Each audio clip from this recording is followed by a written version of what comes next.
Hello everyone, मैं प्रियंका आप लोगों को आइकन प्रेप स्कूल के यूट्यूब चैनल पे फिर से स्वागत करती हूँ।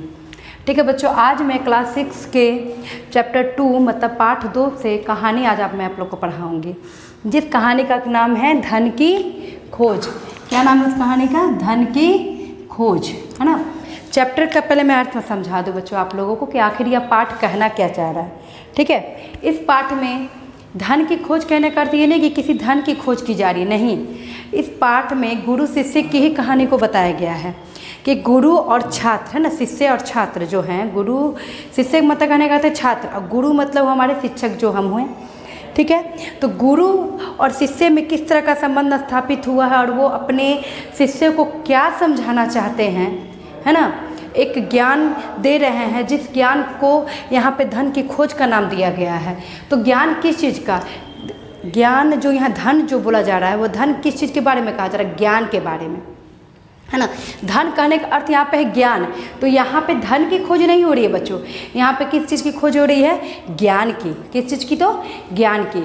तो यहाँ पे वो क्या चाह रहे हैं गुरु अपने शिष्यों से उसी ज्ञान की खोज करने को कह रहे हैं। बहुत सारे शिष्य हैं उनके, जैसे हमारे लिए तुम लोग सारे स्टूडेंट क्लास में छात्र जितने भी हो वो सब मेरे लिए बराबर हो और सबको एक ही चीज़ समझाया जाता है ना। उसमें ये डिपेंड करता है आप लोगों पर कि उसमें से कौन कौन से ऐसे छात्र हैं, स्टूडेंट हैं जो मेरी बातों को समझ रहे हैं और हम कहना क्या चाह रहे हैं, है ना, मेरे कहने का क्या तर्क निकल रहा है ना, जो मैं समझाना चाह रही हूँ उस चीज़ को आप कैसे समझ रहे हो, वो हर एक स्टूडेंट को उसके ऊपर डिपेंड करता है, वो आपके ऊपर निर्भर करता है ना, कि आप मेरी बातों को कैसे समझोगे। मैं बता रही हूँ सबको एक साथ ही, लेकिन उसमें से कुछ विद्यार्थी हुए, कुछ छात्र जो हुए वो मेरी बातों को क्या है समझ रहे हैं कि मैम क्या करना। कुछ ऐसे हो जो नहीं समझे, कुछ इस चीज़ को समझ रहे हैं कि अगर यहाँ पे धन लिखा गया तो मतलब क्या है, सोना चांदी चीज़ की खोज की जा रही, नहीं, यहाँ पे ज्ञान की परीक्षा ली जा रही है। गुरु जो है वो क्या कर रहे हैं? शिष्य के, है ना, शिष्य के ज्ञान की परीक्षा ले रहे हैं, धन की नहीं। धन तो सबके पास है, लेकिन वहाँ पर वो चाह रहे हैं कि हमारे कौन सा ऐसा शिष्य है, विद्यार्थी है, छात्र है जो मेरी भावनाओं को समझ रहा है ना। एक गुरु की भावनाओं को उतने छात्र में से कौन ऐसा छात्र है जो भली भांति उनके भावनाओं को, है ना, जो वो बता रहे हैं, है ना, उसे भली भांति वो समझ रहा है। ठीक है बच्चों, तो यहाँ है क्या है? धन की खोज इस पाठ का नाम है, जो कि क्लास 6 के वर्ग सिस्टम के, है ना, क्या है? धन की खोज पाठ 2 से संबंधित है। पाठ 1 मैं पढ़ा चुकी हूँ, आप लोग उसका प्रश्न उत्तर कर लोगे, है ना, क्योंकि वो कविता से संबंधित है तो उसमें कोई प्रॉब्लम या कोई दिक्कतें नहीं आनी चाहिए। रहा सवाल हमारा ये पार्ट 2, तो बहुत दिनों से मैं क्लास 6 अब नहीं डाली हूँ वीडियो आप लोगों को। तो क्या है कि ये जो वीडियो है चैप्टर 2 की है आप लोग की, जो कि क्या किसी से संबंधित है? धन की खोज से। ठीक है, जो किस कथा से संबंधित है, ये भी बात है। ये कथा कौन सी है? ये तो ये जातक कथा से। आप बोलोगे मैम कि जातक कथा है क्या? जातक कथा किस चीज़ से संबंधित है? जहाँ पे इसका नाम पाठ के इस कहानी के अंत में बच्चों बुक में आप लोग देखोगे किताब में कि कहानी के अंतिम में लिखी हुई है जातक कथा से। जातक कथा कहने का अर्थ है कि ये जो कहानी है महात्मा बुद्ध लोगों के समय की है। जिस समय क्या करते थे महात्मा बुद्ध, ये कहानियाँ सबको अपनी कथाओं में, इनके सारी बहुत सारी कथाएं हैं, है ना। जातक कथा मतलब एक ही नहीं है, इससे बहुत सारी संबंधित कथाएं हैं, लेकिन उन कथाओं को क्या करते थे? वो सुनाते थे लोगों के बीच में। तो आज वो नहीं है तो क्या है, उनके शिष्य जो हैं, ऐसा तो है कोई ना कोई तो उनका शिष्य होगा ही, है ना। तो अब ये जो कथाएँ हैं उनके शिष्यों के द्वारा सुनाई जा रही है। किसके द्वारा? तो शिष्यों के द्वारा। ध्यान से सुनिएगा, जातक कथा कहने का अर्थ है कि महात्मा बुद्ध की कहानी कथाओं में से संबंधित कथा है। जातक कथा बहुत सारी है, गिनती है बहुत सारी, उसमें से ये कथा आई है जो जिसका नाम क्या है? धन की खोज। कहानी का मेन सारांश है बच्चों कि क्या है, इसमें गुरु शिष्यों की परीक्षा लेना चाहते हैं जो कि उनके व्यवहारिक जीवन से संबंधित है। ये जो कहानी है ना, बच्चों के व्यवहारिक जीवन से संबंधित है कि वो जो अपने घर में क्रियाकलाप करते उसमें वो किस तरह से अपने अभिभावकों के साथ रहते हैं और उनका कौन सा संबंध अभिभावकों में, उसका संबंध कैसा है ना। आपको अपने माता पिता से किस तरह का संबंध है, वो आप कुछ कार्य करते हो घर में तो आपके माता पिता देखते हैं या नहीं, है ना। जो आपकी क्रियाएं हैं, आप कुछ भी गलत करते हो तो उस क्रियाओं को वो नोट करते हैं, वाच करते हैं क्या नहीं, देखते हैं क्या नहीं, रोकते हैं क्या नहीं, गलत और सही के लिए, इन चीज़ों को देखा गया है। ठीक है बच्चों, तो ये देखा जा रहा है कि वो अपने क्या करते हैं, आदतों को कहाँ तक, और गुरु जो बताते हैं उन आदतों को वो कहाँ तक ग्रहण करते हैं। ठीक है। परंतु हमारा क्या है, वास्तविक अर्थों में केवल एक ही छात्र उत्तीर्ण हो। इतने सारे कथाओं है ना, इतने सारे हमारे छात्र हैं गुरु के। इस कहानी में क्या है, बहुत सारे गुरु हैं जिनके बहुत सारे छात्र हैं, परंतु ये जो बताया जा रहा है, वो जो शिक्षा दे रहे हैं, वो शिक्षा सभी छात्रों को दे रहे हैं। क्या करें, अपने सारे शिष्यों को दे रहे हैं, लेकिन उन सारे शिष्यों में जो कि वो शिक्षा किस चीज़ की, वास्तविक जीवन से जुड़ी हुई है, छात्रों की किस चीज़ से, वास्तविक जीवन से जुड़ी हुई है। लेकिन उन सारे छात्रों में है ना, उन सारे शिष्यों में सिर्फ एक शिष्य है जो उनकी बातों को क्या किया है, ग्रहण किया है कि आखिर हमारे गुरु कहना क्या चाह रहे हैं। ठीक है, क्यों और कैसे, तो इस कहानी को पढ़ने के पश्चात ही हमें मालूम चलेगा कि आखिर इस कहानी में क्या कहना क्या है, जिसके कारण क्या है, गुरु और शिष्य का संबंध स्थापित हुआ है। किस तरह से गुरु को सिर्फ उन छात्रों में से, सारे छात्रों में से सिर्फ एक ही है ना, सिर्फ एक ही छात्र पे उन्हें क्या हुआ, पूर्णतः विश्वास हुआ है ना। तो कहानी क्या है मेरा कि प्राचीन है ना, प्राचीन का अर्थ होता है बच्चों पुराने ज़माने की बात, बहुत पहले के समय की बात है। ठीक है, जहाँ जहाँ पाठ में शब्दार्थ आएंगे उन शब्दार्थों का भी मैं हिंदी अर्थ आप लोग को समझाती जाऊंगी। इसलिए कुछ कठिन शब्द क्या कर दी हूँ, मैं बोर्ड पे लिख दी हूँ, ताकि आप लोगों को क्या हो, जब आप लोग पाठ पढ़ो या वीडियो खोलो तो उस तरह की जो कठिन शब्दें आएंगी तो क्या करोगे, उसे यहाँ से देख लोगे, है ना, यहाँ से देख के मिला लोगे कि हाँ मैम भी लिखी हैं तो यही सही है। तो ये क्यों लिखा गया है, क्योंकि हमारे जो चैप्टर में अभी पढ़ाऊँगी आप लोगों को, धन की खोज, जो पाठ पढ़ाने जा रही हूँ, उससे संबंधित ही ये सारे शब्दार्थ हैं। शब्दार्थ मतलब वर्ड मीनिंग, मतलब इन शब्दों का क्या अर्थ है, इसके अलावा इसे और क्या कह सकते हैं। जैसे यशवी है तो यशवी को और किन सब चीज़ों से हम जान सकते हैं, है ना। अगर यशवी के बदले हमें प्रसिद्ध लिखा हुआ मिल जाए तो अब क्या है, प्रसिद्ध का बता यशवी अब आ जाए कभी कभी हमारे ऑप्शन में, एग्जाम में, तो हमें याद रहना चाहिए कि यशवी का अर्थ क्या होता है, प्रसिद्ध। ठीक है बच्चों, तो इसीलिए ये लिखा गया है ताकि आप लोगों को क्या हो, किसी तरह की कोई कठिनाई ना हो। तो अब हम पाठ पे आते हैं। ये पाठ जो है ना, ये जो हमारा धन की खोज पाठ है, ये क्या बहुत प्राचीन काल समय की बात है, बहुत पहले। प्राचीन मतलब क्या होता है, पुराना। मैंने यहाँ पे नहीं लिखा है लेकिन आप लोग जानते होंगे, शुरू से पढ़ते आए हो।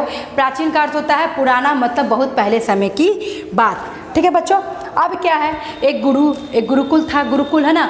अब ना हम लोग का क्या हो गया, विद्यालय हो गया, जगह जगह बहुत तरह के विद्यालय अब खुल गए हैं, स्कूल है ना, बहुत अच्छे अच्छे।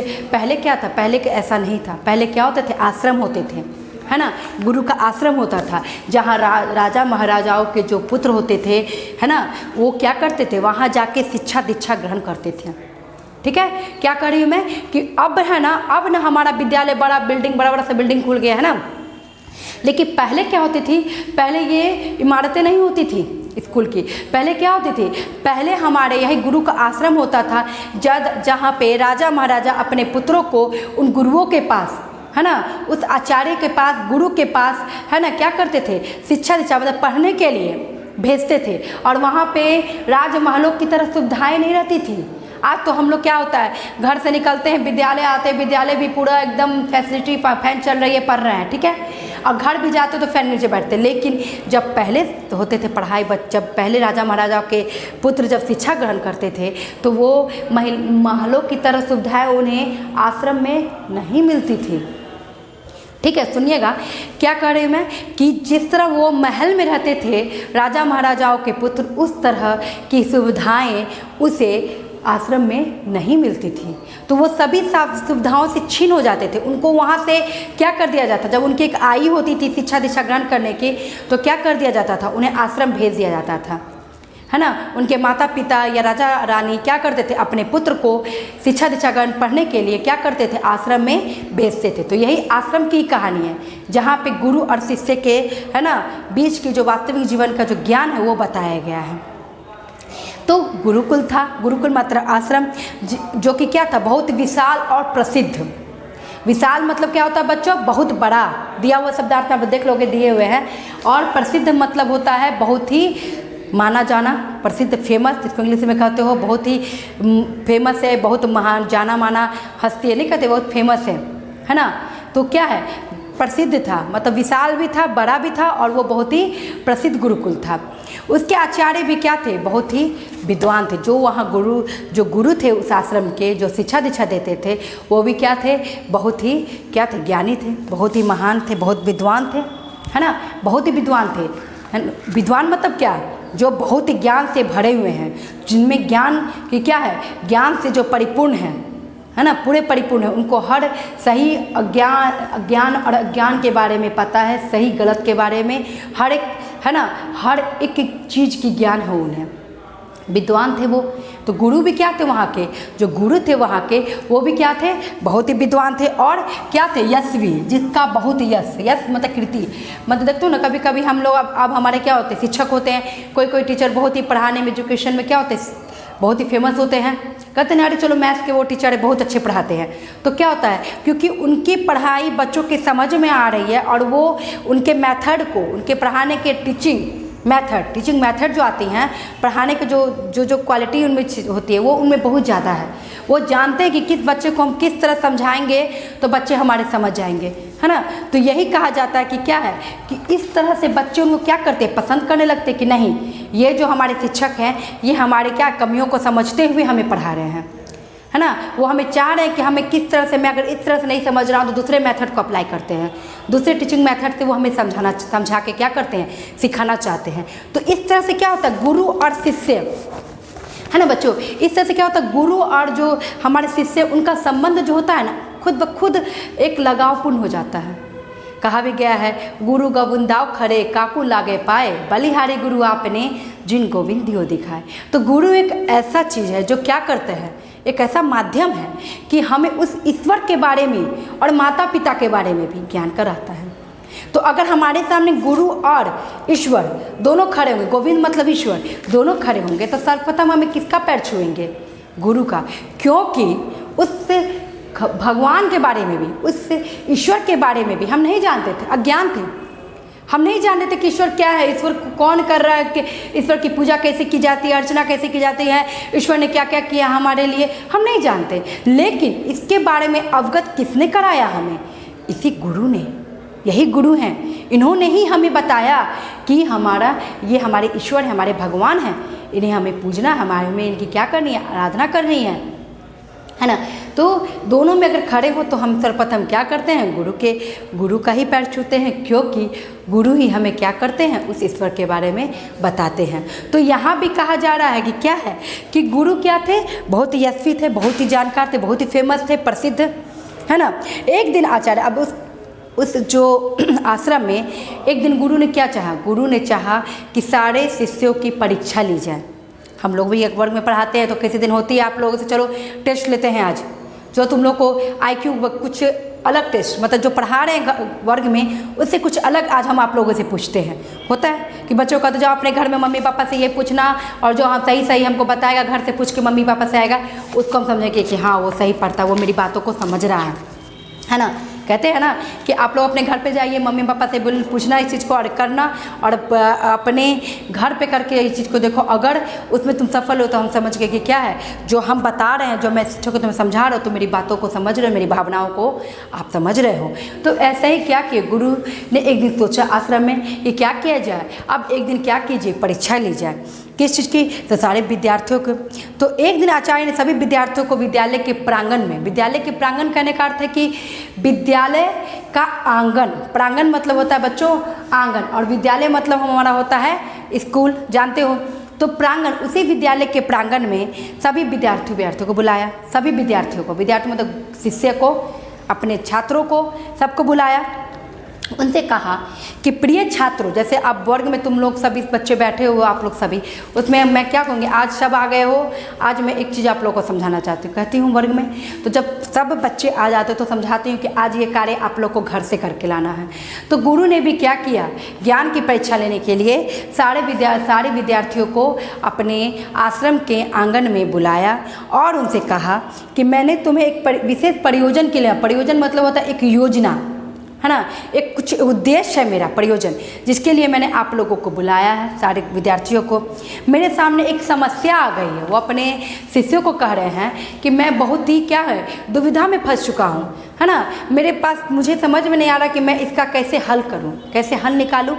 तो मैं आप चाहता हूँ कि इन समस्याओं का हल आप लोग मेरा करो। अपने विद्यार्थियों को बोल रहे हैं कि मेरे सामने एक समस्या आ गई है, कठिनाई आ गई है, मेरी कन्या मतलब पुत्री, अपनी पुत्री के बारे में बोल रहे हैं, है ना, कि मेरी कन्या क्या हो गई है, अब विवाह योग्य हो गई है, मतलब अब उसका विवाह करना चाहिए, ऐसा मुझे अनुभव हो रहा है ना। गुरु क्या कर रहे हैं, अपने छात्रों से यह बात शेयर कर रहे कि मेरी जो कन्या हुई, पुत्री हुई, अब वो क्या हो गई है, विवाह के लायक हो चुकी है ना, योग्य हो चुकी है। मतलब क्या, अब मुझे क्या करना, उसका विवाह करना है। अब मुझे लगता है कि नहीं, अब उसकी विवाह कर देनी चाहिए। ठीक है, मेरे सामने एक समस्या अब है, किंतु उसका विवाह, अब वो सोच रहे हैं, पूछ रहे हैं अपने विद्यार्थियों से, किंतु उसका विवाह करने के लिए मेरे पास पर्याप्त धन नहीं है। होता है ना, हम लोग भी अपने घर में किसी की शादी करते हैं, दीदी की, भैया की, या मामा मामी, आंटी, कज़न, किसी भी शादी करते हैं, अंकल आंटी आप लोगों के होंगे, मौसी, कुछ भी, किसी की शादी, तो उसमें क्या होते हैं, बहुत खर्चे होते हैं शादी में। एक विवाह ऐसा आयोजन है जहाँ पे क्या होता है, पैसे की बहुत संपत्ति, पैसे खर्च होते हैं, तभी वो क्या होता है, वो जो हमारा एक कार्यक्रम है, एक विवाह का प्रयोजन, वो हमारा सफल होता है। तो गुरु भी चाह रहे थे, गुरु अपनी समस्याएं बता रहे अपने छात्रों को कि मेरे सामने समस्या आ गई कि अब मैं करूं क्या, कि मेरे पास क्या है, धन नहीं है, पर्याप्त धन नहीं है जिससे मैं अपनी पुत्री का विवाह कर सकूं। समझ में नहीं आता है कि मैं क्या करूं। वो अपने शिष्यों को कह रहे हैं कि अब मुझे समझ में नहीं, मेरा अब एकदम दिमाग मेरा काम नहीं कर रहा कि बताओ मैं क्या करूं, है ना। कभी कभी होता है ना कि मैं बच्चे भी बड़े जब हो जाते हैं तो गुरु अपने बच्चों से ही सारा बात बताते हैं कि देखो ऐसी समस्याएं हैं, अब इसको आप लोग बताओ कि इसका क्या निष्कर्ष निकलना चाहिए, या कौन सा सोल्यूशन है, कौन सा इसका हल है। तो वो भी अपने विद्यार्थियों से पूछ रहे हैं कि बताइए इसका क्या हल है। कुछ विद्यार्थी जिनके पिता धनवान थे, है ना, आगे बढ़े और बोले, गुरुजी हमारे माता पिता तो बहुत पैसे वाले हैं, है ना। वो कुछ विद्यार्थी थे, तो अब अगर धन की बात चल रही है तो जाहिर सी बात है, जब शिष्य सामने हैं और गुरु अपनी समस्याएं बताएंगे तो आप लोग भी बोलोगे ना, हम कहेंगे कि आज तो पेन नहीं लाए बच्चों, बताओ ना क्या करें, आज पेन तो लाए नहीं, तो आप लोग कहते हो ना, मैम मेरा पेन लीजिए, मैम मेरा पेन लीजिए, कहते हो ना। तो वही हुआ कि जब गुरु ये बात अपने शिष्यों के सामने रखे, कि मेरे छात्रों के सामने, कि मेरी पुत्री जो विवाह योग्य हो गई है, उसके लिए धन नहीं है, तो अब मैं करूँ क्या। तो सारे विद्यार्थी जो कि पैसे वाले थे, तो राजा महाराजा के पुत्र थे, तो वो लोग क्या बोले कि गुरुजी मेरे पास बहुत धन है ना, मेरे माता पिता के पास काफ़ी धन है, मैं मांग के ले आऊँगा, आप उसे क्या करो, आप उसे गुरु दक्षिणा स्वरूप, है ना। आप यह मत समझिए कि मैं आपको भिक्षा दे रहा हूँ, नहीं, आप यह समझिए कि जो आप मुझे दीक्षा दे रहे हैं, है ना, आपसे जो मैं शिक्षा ग्रहण कर रहा हूँ, है ना, शिक्षा दीक्षा, उसी का क्या है, ये गुरु दक्षिणा है। होता है ना, जब अगर कोई पढ़ाते हैं तो गुरु को, तो उसके बदले आप लोग फीस देते हो, तो वही एक तरह से माध्यम हुआ, है ना। पहले गुरु दक्षिणा होती थी, आज हमारा एक शुल्क की तरफ होता है, फीस शुल्क जिसको कहते हो आप लोग, ठीक है। तो गुरु को उन्होंने क्या कहा कि यह आप यह मत समझिए कि मैं आपको दान स्वरूप दे रहा हूँ, मैं आपको दान नहीं दे रहा हूँ, मैं क्या कर रहा हूँ, तो मैं आपकी क्या कर रहा हूँ, गुरु दक्षिणा, जो आप हमें मुझे शिक्षा दे रहे हैं, है ना, जो मैं आपसे शिक्षा ग्रहण कर रहा हूँ, है ना, जो आप मुझे पढ़ा रहे, उसी का ये गुरु दक्षिणा है ना। और यही समझ के आप इसे क्या कीजिएगा, भेंट, यही भेंट समझ के आप इसे स्वीकार कीजिएगा। स्वीकार कर होता है बच्चों मंजूर या मानना। आचार्य बोले मुझे इसमें संकोच होता है। संकोच मतलब क्या होता है बच्चों, संकोच मतलब होता है क्या कि मतलब मुझे हिचकिचाहट हो रही है ना, मैं कंफर्ट नहीं जिसको कहते हैं कि हिचकिचाहट हो रही, मुझे शर्मिंदगी महसूस हो रही है ना, तो मुझे संकोच होता है। तुम्हारे परिवार वाले सोचेंगे कि गुरु क्या कर रहा है, कि लोभी है, पढ़ाता है तो उतना से नहीं हो रहा, तो अब एक्स्ट्रा पैसे बच्चों से मांग रहा है, कोई ना कोई समस्याएं देकर। तो गुरु अपनी समस्याओं के साथ ये भी बोले सारे छात्रों को कि ठीक है तुम तो लेते आओगे, लेकिन तुम्हारे अभिभावक जो है, तुम्हारे माता पिता जो हैं, वो क्या सोचेंगे कि गुरु अब क्या हो गया है, गुरु अब लोभी है ना, वो बच्चों से पैसे मंगाता है, तो मुझे क्या हो रहा है, इसके लिए संकोच हो रहा है। आगे बढ़े हुए शिष्य संकोच बस पीछे हट गए, है ना। आचार्य सोचे पड़ गए। कुछ बच्चे क्या हो गए, जैसे ही आगे बढ़े, जब गुरु ने ये बात कहा कि आपके माता पिता मुझे समझेंगे कि मैं लोभी हो गया हूँ, तो कैसे इस चीज़ को आप बोलोगे, जब आपके सामने माता पिता ये बात रखेंगे तो आप क्या करोगे। तब कुछ शिष्य जो थे, जो आगे बढ़े थे, वो शिष्य क्या हो गए, खुद ब खुद अपने पैरों को वो पीछे कर लिए, ठीक है, अपने कदम को पीछे हटा लिए। कुछ समय बाद आचार्य बोले एक उपाय है मेरे पास, अब अपने शिष्य को उपाय भी बता रहे हैं कि कैसे तुम अब अपने घर से धन लाओगे, मतलब मांगना नहीं है, लेकिन किसी न किसी माध्यम से क्या कर सकते हो, आप लोग मेरी कन्या के विवाह में मेरी मदद कर सकते हो धन से। तो अब एक उपाय बता रहे हो अपने छात्रों को, जैसे हम आप लोगों को वर्ग में बताते हैं ना कि नहीं इस तरह का नहीं होगा, कुछ और एक उपाय सोचा जाए जिससे क्या हो, माता पिता को भी आपके पता ना चले। लेकिन ये गलत है। वो तो क्या कर रहे हैं, वो तो गुरु अपने शिष्यों की क्या कर रहे हैं, परीक्षा ले रहे हैं, लेकिन शिष्य क्या है, इससे अज्ञान है, नहीं जान रहे हैं, वह इस चीज़ से नहीं समझ पा रहे हैं कि आखिर हमारे गुरु इस धन के माध्यम से हमारी क्या कर रहे हैं, हमारी परीक्षा ले रहे हैं। वह नहीं जान रहे हैं, पूरे शिष्य में नहीं जान रहे। लेकिन कुछ एक ऐसे छात्र हैं, है ना, उसी में एक ऐसा छात्र है जो वो समझ रहा था कि हमारे गुरु क्या कर रहे हैं, हमारी परीक्षा ले रहे हैं, हमारे ज्ञान की परीक्षा ले रहे हैं, जो ज्ञान उन्होंने हमें दिया है उस ज्ञान की परीक्षा ले रहे हैं। तो जब उपाय बताएं, है ना, कि तुम क्या करोगे, मेरे पास एक उपाय है, तुम धन ले आओ किंतु मांग कर नहीं। तुम अपने घर वालों से क्या करोगे, धन लाओगे जरूर, लेकिन उनसे मांगोगे नहीं, है ना, उनसे क्या करना है, चुरा के लाना है, छिपा कर लाना है ना। ये भी गलत है, लेकिन वो क्या चाह रहे हैं, वो तो जान रहे हैं ये गलत है। गुरु ये जान रहे हैं, अगर मैं आप लोगों को कहती हूँ घर से कोई चीज़ चुरा के लाओ, तो मैं तो जान रही हूँ कि ये गलत मैं आपको कह रही हूँ, लेकिन उसी में कुछ छात्र ऐसे हैं जो समझ जाएंगे कि हमारी शिक्षिका क्या कर रही है, हमारी मैम कहना क्या चाह रही हैं, वो हमारी परीक्षा लेना चाह रही। देखती हैं कि जो हम बताएं इतने दिनों से पढ़ाए हैं कि चोरी करना गलत बात है ना, लोभ गलत बात है, तो वो इस चीज़ को देखना चाह रहे थे और इससे इस चीज़ को जान नहीं रहे हैं। तो वो तो इसी ज्ञान जो अभी तक देते आए हैं अपने शिष्य को, उसी ज्ञान की परीक्षा के लिए कह रहे कि जाओ घर से तुम क्या करो, धन को चुरा के ले आओ। मांगना नहीं, अपने अभिभावक से मांगना नहीं है, क्या करना है, उनसे चुरा के लाना है। तुम उसे इस तरह लाओ कि उन्हें क्या हो, पता ना चले कि तुम क्या किए हो, उनके घर से धन लाए हो। इस प्रकार क्या होगा, मेरा काम भी हो जाएगा और तुम्हारे माता पिता को पता भी नहीं चलेगा कि तुमने क्या किया है, मेरी कन्या के विवाह में धन से मेरी मदद की है। ठीक है बच्चों, इस प्रकार काम भी हो जाएगा और मेरा लाज भी नहीं, मतलब लाज मतलब क्या, गुरु को शर्मिंदगी महसूस नहीं होगी उनके माता पिता के पास कि लो गुरु तो लोभी हो गया है। तो ये लोभ के बारे में, गुरु के लोभ के बारे में उनके माता पिता को, शिष्य के माता पिता को नहीं मालूम चलेगी। तो वो इस क्या किए, इस माध्यम से वो क्या किए, अपने शिष्यों को बताएं कि ऐसे तुम लाना। शिष्यों ने यह बात मान ली। जो विद्यार्थी निर्धन परिवारों से थे वे गुरु से क्या किए, गुरु सेवा से वंचित न रह जाएं। यह सोच के आचार्य उनसे बोले तुम लोग भी अपने घरों से कुछ ना कुछ क्या करना, लेते ही आना। मतलब क्या, सब तो ऐसा नहीं होता है कि आश्रम में राजा महाराजा के ही पुत्र आते हैं, कुछ ऐसे भी आते हैं जो निर्धन होते हैं। आश्रम ही एक ऐसा जैसे विद्यालय में आप लोग पढ़ते हो तो सब फैमिली से आते हैं, मिडिल क्लास फैमिली से भी आप लोग आते हैं, मध्यम परिवार से भी, कुछ हाई फाई परिवार से, पैसे वाले परिवार से, कुछ मतलब जिनके कुछ के माता पिता क्या होते हैं गवर्नमेंट एम्प्लॉय हैं, तो कुछ के प्राइवेट हैं, तो कोई बिजनेसमैन है। तो ऐसा वहाँ पे फर्क नहीं है। विद्यालय एक ऐसा स्थान है जहाँ पे हमारे लिए सब क्या है, समान है। ऐसे हमारे लिए तो हमारे भारत देश में ही सब समान है, लेकिन विद्यालय में क्या है, हम वहाँ पे वो भावना नहीं कर सकते। हमारे लिए सारे शिक्षक के लिए सारे शिष्य क्या है, एक समान है, एक बराबर है।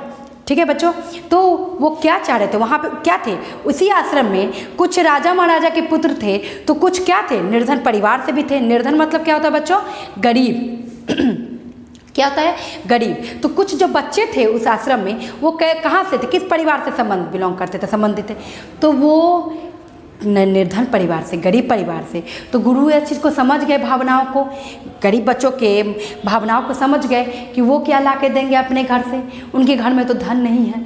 तो भी वो क्या बोले कि नहीं, फिर भी तुम्हारे घर में कुछ भी होगा जो मेरी पुत्री के विवाह में काम आ जाए, तुम कुछ भी लेते आना चुरा के। ठीक है, जिससे क्या हो, सारे बच्चों में समानता हो जाए। ठीक है, तो कुछ ना कुछ, किंतु ध्यान रखना कि उस पर अपने माता पिता की दृष्टि मतलब नज़र, है ना, नज़र ना पड़े। दृष्टि मतलब क्या, नज़र ना पड़े।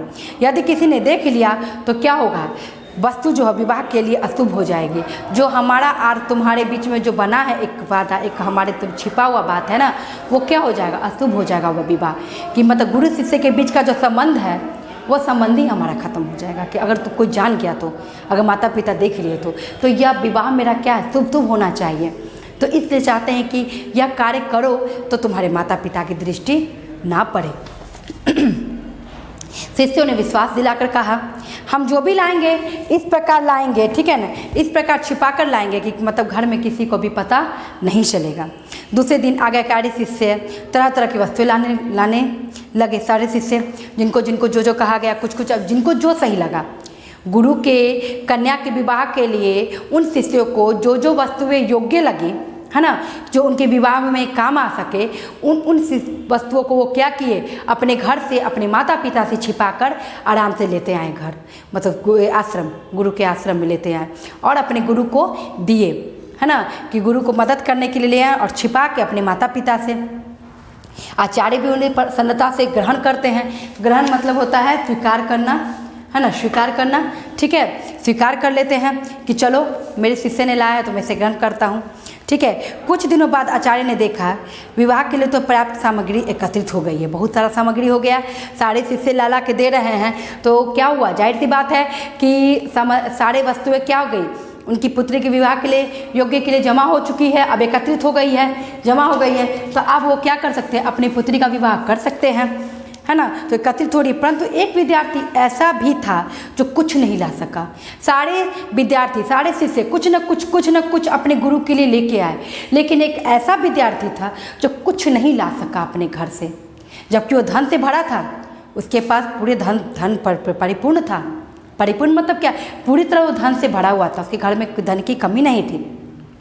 फिर भी आचार्य ने उनसे पूछा कि क्या बात है, तुम्हारे परिवार वाले धनहीन हैं? धनहीन का अर्थ होता है बच्चों धन के बिना, मतलब तुम्हारे घर में धन नहीं है, पैसा नहीं है, तुम्हारे माता पिता के पास धन नहीं है जो तुम मेरे लिए कुछ नहीं लाए, एक स्वीट भी नहीं लाए तुम मेरे लिए अपने घर से छिपाकर, ठीक है। क्यों, क्या तुम गुरु सेवा नहीं करना चाहते? या तो तुम गुरु की सेवा नहीं करना चाहते, या तुम्हें लग रहा है कि मैं तुम्हारे योग्य तुम्हारे गुरु नहीं हूँ, तुम मुझे गुरु नहीं मान रहे, है ना। तो ऐसे प्रश्न क्या कर रहे थे, उस शिष्य के पास वो गुरु रख रहे थे। नहीं गुरुदेव, शिष्य ने बोला, नहीं गुरुदेव ऐसी बात नहीं है, मेरे घर में धन है, ठीक है। बोले गुरुदेव ऐसी बात नहीं कि मेरे घर में धन नहीं है, मेरे घर में धन है, ठीक है, यह बात नहीं है। आपने कहा था कि ऐसी वस्तु लाना जिसे उठाते समय कोई देख ना रहा हो। अगर तुम अपने घर से कोई सामान ला रहे हो तो तुम्हारे घर में माता पिता, चाहे भाई बहन या कोई नौकर कोई भी हो, है ना, तुम्हारे इस धन को लाते वक्त कोई देखे नहीं। मैंने बड़ी चेष्टा की, चेष्टा मतलब होता है बच्चों कोशिश, मैंने यहाँ पे लिखा है चेष्टा मतलब कोशिश, ठीक है। मैंने बहुत कोशिश की कि कुछ ना कुछ मैं आपके लिए लेकर जाऊँ जो कि क्या हो, मेरे घर वालों की नज़र में ना आए, मैं कुछ भी उठाऊँ तो उनकी दृष्टि उस पर ना पड़े, है ना, मैं घर की कोई भी वस्तु ले जाऊँ तो उसमें उनकी दृष्टि ना हो। लेकिन ऐसा संभव नहीं हो सका, है ना, पर घर में ऐसा कोई स्थान नहीं मिला जहाँ पे मुझे कोई भी ना देख सके। कोई ना कोई ऐसा स्थान था ही जहाँ पे मुझे कोई ना कोई देख ही रहा है। मुझे ऐसा लग रहा है कि नहीं, मैं कुछ उठा रहा हूँ तो मेरे घर के लोग देख रहे हैं मुझे, तो मुझे ये अनुभव हो रहा था, है ना। तो मैं इस कारण उठाने से कहा तुम झूठ बोल रहे हो। गुरु ने कहा कि तुम झूठ बोल रहे हो, तुम मुझे सच छिपा रहे हो, बात कोई और है, तुम मुझसे सच नहीं बताना चाह रहे, तुम सत्य नहीं कह रहे हो। कभी ना कभी कोई स्थान अवश्य तुम्हें मिला होगा, ऐसा नहीं है कि तुम्हारे घर से तुम कुछ भी उठाते हो तो तुम्हारे क्या है, तुम्हारे घर के पास हमेशा घर के लोग रहते ही हैं, ठीक है। जहाँ कोई ना कोई हो तभी चुपके से उठा लेते। जब घर के कोई लोग नहीं रहते तो तुम क्या करते, चुपके से उठा के ले आते मेरे पास। गुरुदेव यह तो ठीक है, किंतु ऐसे स्थान पर कोई दूसरा रहे या ना रहे, मैं तो अवश्य रहता हूँ ना।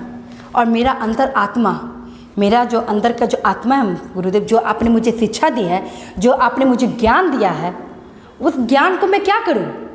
जो ज्ञान आपने बताया है कि ये कार्य नहीं करना, यह कार्य गलत है, आपने मुझे सत्य के मार्ग पे चलने को कहा है, आपने मुझे अज्ञान वाली बातें नहीं सिखाई, सारे ज्ञान वाली बातें सिखाई है। आपने कहा है चोरी करना क्या है, गलत है, लोभ करना किसी की संपत्ति से, किसी की संपत्ति पे लोभ करना हमारे लिए क्या है, गलत है, लालच आना। तो आपने जो मुझे बताया है तो वो तो मैं जाना हूँ कि मैं कहीं भी जाऊँ तो मेरे घर के लोग हो ना हो, लेकिन मैं तो हूँ वहाँ पे। अगर मैं कोई वस्तु उठा रहा हूँ गुरुजी, तो मुझे ऐसा अनुभव हो रहा है कि कोई देखे ना देखे, लेकिन मैं तो देख रहा हूँ। मेरी ये दो आँखें और मेरा अंदर का आत्मा ये देख रहा है कि मैं चोरी कर रहा हूँ अपने ही घर से।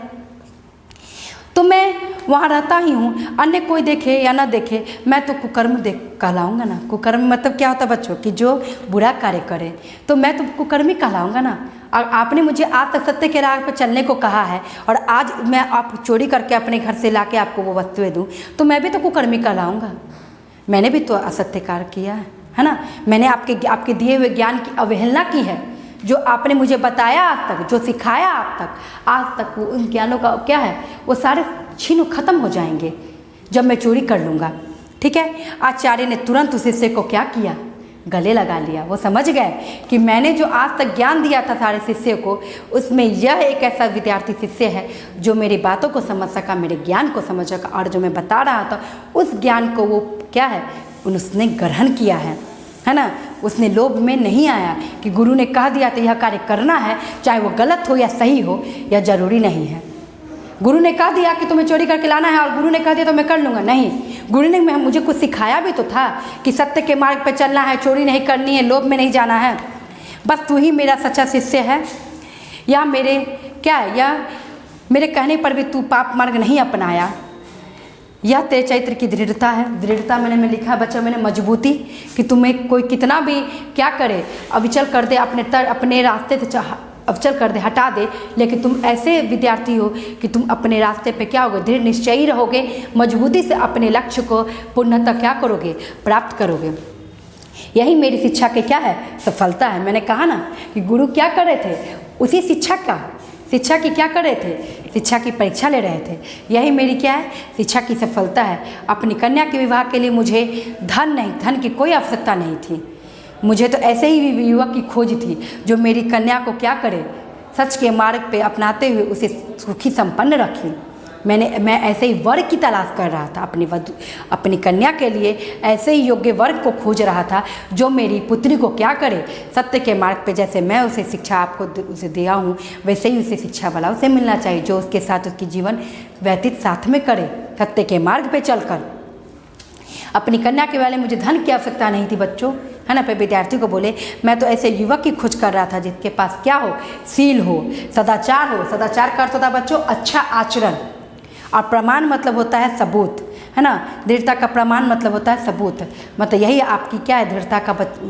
उस विद्यार्थी को उन्होंने कहा यही दृढ़ता का मतलब यही आपकी मजबूती का क्या है, प्रमाण है, सबूत है। और यही ऐसे ही युवक की मैं खोज कर रहा था और मुझे आज वह मिल गया, है ना। मैं ऐसे ही युवक की खोज कर रहा था जो कि क्या हो, सील हो, सदाचार हो, मतलब क्या सभी गुणों से संपन्न हो, अच्छा आचरण वाला हो, जिसके व्यवहार अच्छे हो, है ना। कि क्या है कि धन तो सभी कमाते बच्चों, लेकिन आचरण जो होता है, व्यवहार कोई कमाते हैं। और एक व्यवहार ऐसा चीज़ है कि कभी वो खर्च नहीं होता। धन आपकी ख़त्म हो जाएगी, धन आप कितना भी जमा कर लो वो खर्च होना है, लेकिन हमारे अंदर का जो व्यवहार और आचरण हम अपने अंदर रखेंगे वो कभी खर्च नहीं होगा। उसको जितना बांटेंगे, जितना लोगों को बताएंगे, वो क्या उतना ही बढ़ेगा, वो खर्च नहीं होता। ठीक है, ये हमेशा ध्यान रखना कि धन के पीछे जो हम भागते हैं, धन क्या है, धन तनिक क्षण है, कुछ क्षण के लिए आपके पास है, दूसरे के पास चला जाएगा। लेकिन ज्ञान की बातें जो होगी बच्चों और व्यवहार जो आपके अंदर होगा वो कभी कोई छीन भी नहीं सकता और ना कभी वो खत्म हो सकता है। ठीक है, तो गुरु क्या हो गए, गुरु उसके चरित्र से क्या हो गए, मोहित हो गए, आकर्षित हो गए, है ना। चरित्र मतलब उसके व्यवहार से। आज मैंने उसे पा लिया जिस वर की मुझे तलाश थी अपनी पुत्री के लिए। तू ही मेरे कन्या के लिए क्या है, योग्य वर है, और मैं तुम्ही से क्या करूँगा, अपनी कन्या का विवाह करूँगा, जो क्या करेगी, मेरी कन्या को जिंदगी भर, है ना, जीवन भर उसे क्या करेगा, सुखी संपन्न रखेगा, अपने सत्य के मार्ग पर ले चलकर।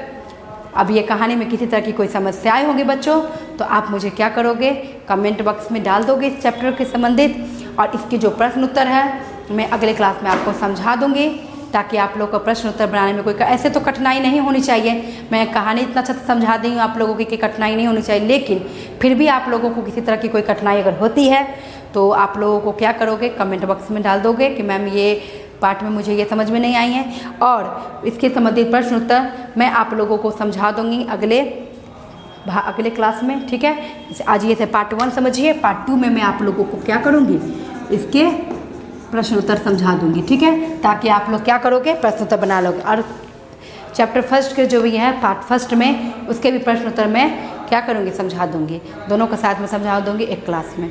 ठीक है, आज के लिए इतना ही, धन्यवाद।